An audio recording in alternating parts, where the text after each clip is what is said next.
రక్షించి సహాయం చేయండి అని ఇక్కడ 9వ అధ్యాయం 6వ వాక్యంలో చెప్పడం జరుగుతుంది.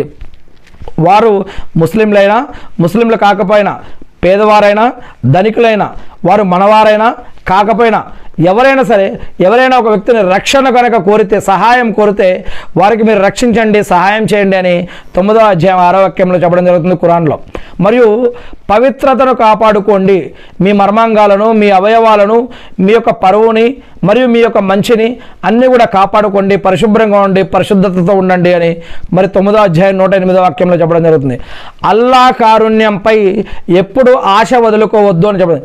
ఎన్ని కష్టాలు, నష్టాలు, బాధలు, ఇబ్బందులు వచ్చినా కూడా అల్లా యొక్క కారుణ్యం పైన ఆశ మాత్రం వదులుకోకండి అని 12వ అధ్యాయంలో 87వ వాక్యంలో చెప్పడం జరుగుతుంది.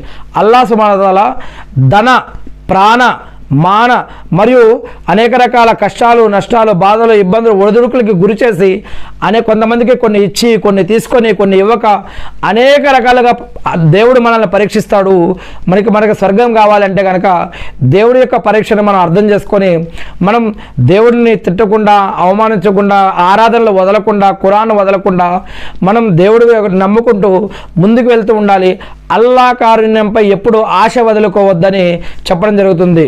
అల్లా కారుణ్యం పైన ఆశ వదులుకొని బాబాలు, సమాధులు, తాబీదులు ఇటువంటి వాటి జోలికి వెళ్ళడం సరైన పద్ధతి కాదు అని ఖురాన్ మరియు హదీసుల్లో కూడా అనేక వాక్యాలు చెప్పడం జరుగుతుంది. మరి మీరు నమాజు చేయండి, ఖురాన్ చదవండి, దువా అంటే ప్రార్థన చేయండి, ఓపిక పట్టండి, వీటి ద్వారా అల్లా యొక్క సహాయాన్ని అడగండి. ఇది నిజమైన విశ్వాసులకి చాలా ఈజీ, కానీ విశ్వాసంలో కొంచెం హెచ్చుతగ్గులు ఉన్న వారికి ఇది చాలా కష్టమైన పని అని ఖురాన్లో 2వ అధ్యాయం 45-46లోను మరియు అనేక వాక్యాల్లో కూడా ఈ యొక్క విషయం చెప్పడం జరుగుతుంది.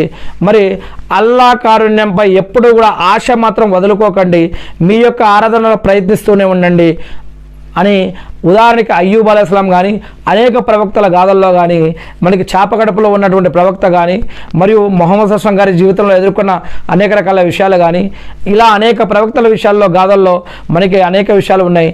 మరి అల్లా కారుణ్యంపై ఎప్పుడూ ఆశ అనేది వదులుకోవద్దు.